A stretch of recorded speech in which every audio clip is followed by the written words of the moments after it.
Quer saber se sua empresa está sob ataque? Nesse vídeo eu vou te mostrar algumas formas de identificar isso. Para quem não me conhece, meu nome é Eric, eu sou especialista em segurança da informação aqui na Cetrix.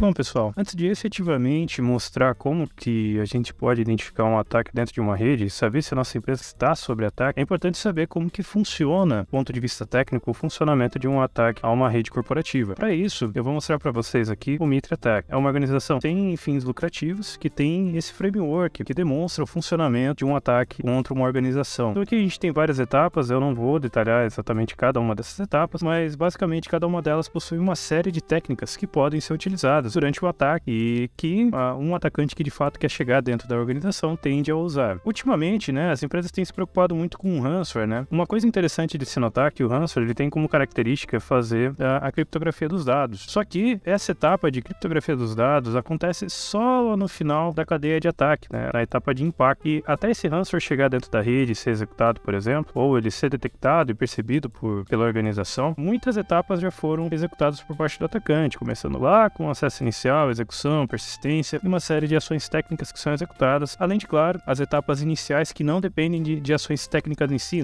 São etapas onde o atacante levanta informações, verifica o funcionamento da empresa, faz o reconhecimento, mas a gente não vai abordar isso nessa explicação. A nossa intenção aqui nesse momento é demonstrar um processo de ataque e como a gente consegue encontrar ele se ele estiver acontecendo dentro da nossa empresa. Bom, pessoal, para identificar um ataque é quase que indispensável o uso de ferramentas de segurança que permitam a você visualizar esse ataque e ver de onde ele está vindo. Durante seu dia a dia tem muita coisa que pode dar indícios a você de que um ataque está em andamento. Por exemplo, para quem utiliza um Web Application Firewall, naturalmente ele vai dar alertas para você caso alguém esteja tentando alguma ação maliciosa contra uma de suas aplicações web, para quem sabe conseguir um acesso inicial ou mesmo comprometer aquela aplicação. Ou, através do seu firewall, a maioria dos firewalls tem condições de monitorar o tráfego dos seus servidores, por exemplo. Se num determinado dia você tem um servidor que usualmente faz o upload de 500 megas, 600 megas para a internet, e num determinado dia ele passou a fazer o upload de 5 GB, 6 GB, 10 GB, isso é um forte indício de que tem alguém tentando fazer uma tentativa de exfiltração de dados dentro da sua rede, alguém que já conseguiu um acesso inicial, por exemplo. Uma ferramenta de DLP, por exemplo, também conseguiria detectar e talvez bloquear esse tipo de tentativa de exfiltração de dados ou acesso a dados que não deveriam ser acessados. Ou principalmente aqui, que é o que a gente vai tratar no vídeo de hoje, uma ferramenta que tenha as funcionalidades que a gente chama de EDR, de Endpoint Detection and Response, para detectar toda uma cadeia de ataque e trazer para você as informações de onde um determinado ataque veio.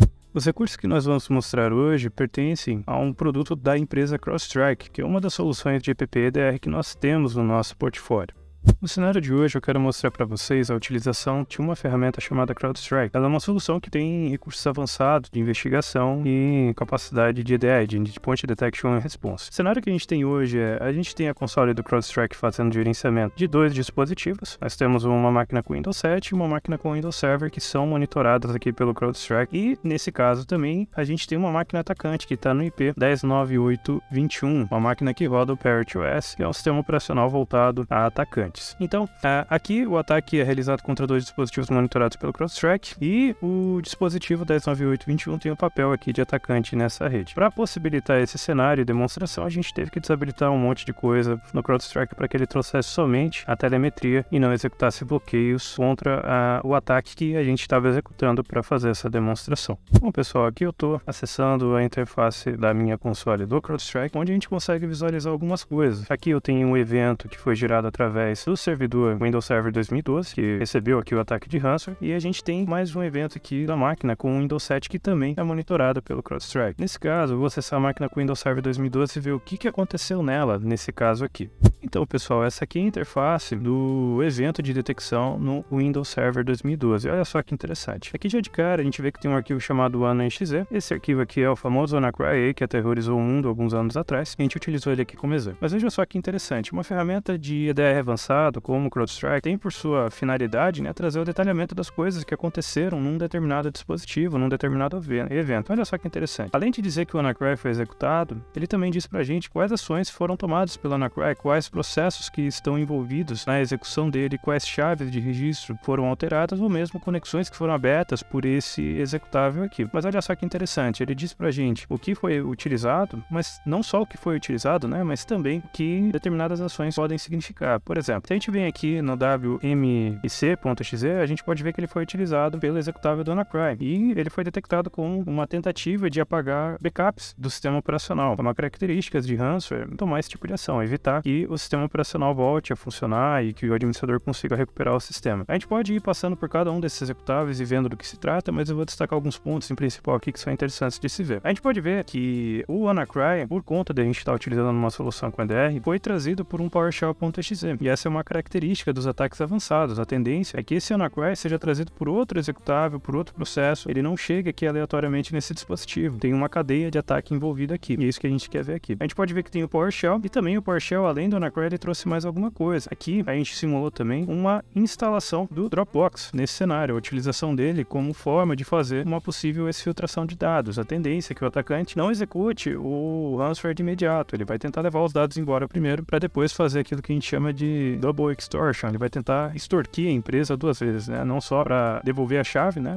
de descriptografia dos arquivos criptografados, mas também para não divulgar os dados vazados através daquele ataque. Mas o importante aqui é a gente visualizar o que está envolvido nessa cadeia de ataque. Poxa, como que esse ransomware chegou aqui? Então o que a gente tem? A gente tem o arquivo do PowerShell aqui nesse cenário, que tá em uso, e a gente tem uma série de informações relacionadas a ele. Se a gente for descendo aqui, a gente vai ter um detalhamento bem significativo aqui. Temos detalhes de host, temos detalhes dos usuários que estão envolvidos aqui. No caso, o usuário é um usuário de sistema, ou seja, alguém que já está como administrador na máquina, já aconteceu algum tipo de escalação de privilégio. E nas operações de rede, que é uma informação relevante trazida pelo CrowdStrike, a gente tem o IP que estava se comunicando com esse PowerShell que estava aberto. Ou seja, isso aqui não veio de uma conexão externa. Aparentemente, ele está se comunicando internamente com alguma outra máquina dentro da minha rede. E nesse caso, é o IP 10.98.13, que a gente já sabe, né, que é aquela máquina com um Windows 7. Se a gente voltar mais para trás, a gente consegue ter algum detalhamento adicional também relacionado às técnicas que foram utilizadas durante esse processo, assim como a sua classificação dentro do Mitre Attack. Se a gente olhar aqui, por exemplo, nós temos aqui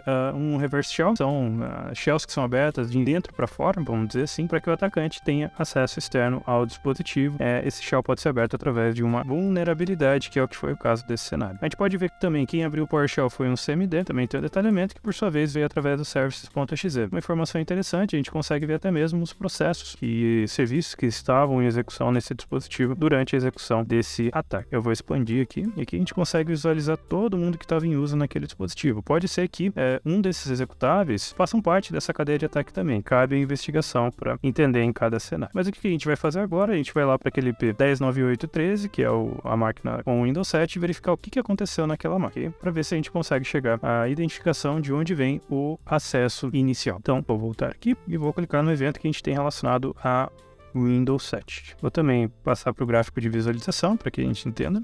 Então, pessoal, olha só o que a gente tem nesse cenário aqui do Windows 7, né? O que foi detectado pelo CrowdStrike. A gente pode ver que a coisa está começando no Firefox. Então, muito provavelmente, nesse caso, a gente teve um usuário que baixou alguma coisa através do Firefox. A gente pode observar o que estava em execução aqui nesse caso. Então, o que nós temos aqui de trás para frente, vamos dizer assim, a gente tem aqui esse executável, um nome no mínimo estranho, que não é esperado de execução, e o CMD tomando algumas ações nesse caso aqui. E aqui para trás, se a gente for voltando, a gente tem o teste.exe. Mas vamos seguir aqui de trás para frente. Vamos lá. A gente tem o CMB CD. Nesse caso, ele está sendo executável com um serviço de execução que pode ser usado por atacantes para elevação de privilégio. Muito provavelmente, ele faz parte dessa cadeia de ações que permitiu ao atacante conseguir um acesso privilegiado, virar administrador desse dispositivo. Se a gente voltar aqui no CMD, vamos ver que informações a gente tem aqui. Nesse caso, a gente não tem detecções em si maliciosas. Essa é uma característica de um ataque complexo que aplicações legítimas são utilizadas para tomar ações maliciosas futuramente, para trazer arquivos maliciosos ou executar script. Mas a aplicação em si, ela não é maliciosa, pode ser uma aplicação do próprio sistema operacional, como é o caso do CMD. E se a gente voltar aqui nesse MSExec, a gente tem uma detecção de escalação de privilégio, nesse cenário aqui que também foi utilizado como meio. Mas se a gente voltar mais atrás ainda, ou melhor, aqui a gente até pode dar uma olhada nas conexões de rede, a gente pode ver que foi esse executável que gerou conexões com a nossa máquina aqui, o nosso Windows Server 2012, que está no IP 10.98.15, e as portas que foram utilizadas utilizadas nessas tentativas, o que ocorreu nesse processo. Antes de voltar, a gente pode ver que aqui ele já está com um acesso privilegiado nesse executável. Mas se a gente voltar aqui no teste.exe, que é o arquivo que de fato abriu a conexão reversa, que abriu o acesso inicial, né, permitiu que o atacante chegasse dentro da rede, a gente consegue ver que a princípio ele estava com um usuário chamado user, e esse usuário não era privilegiado, a gente não está vendo cifrando na frente, né, não era um arquivo de sistema, era um usuário comum. O que quer dizer aqui? Muito provavelmente aconteceu um processo de escalação de privilégio através desse usuário, e a partir daí foi possível executar uma série de ações nesse dispositivo. Se a gente seguir aqui para o outro lado, a gente também pode notar que o atacante, nesse caso, utilizou o taskqueue.exe, ele tentou matar processos nesse sistema operacional, provavelmente a fim de conseguir acesso privilegiado, provavelmente tentar parar a execução de alguma aplicação de proteção e seguir adiante. Então, tem uma série de informações que uma ferramenta como essa consegue trazer para vocês. E de onde veio o teste.exe? A gente pode ver que foi baixado pelo Firefox. Se a gente abrir aqui as conexões que foram abertas pelo Firefox, a gente pode dar uma olhadinha aqui nas portas e nas conexões que foram abertas e, naturalmente, dedicar um tempo a verificar do que se tratam esses IPs. E quando a gente chega aqui, a gente nota que teve uma porta, que foi a porta 8000, que foi utilizada para se conectar ao IP 10.98.21, que é a nossa máquina atacante, que a gente comentou lá atrás no nosso slide. E a gente pode ver que é uma porta, no mínimo,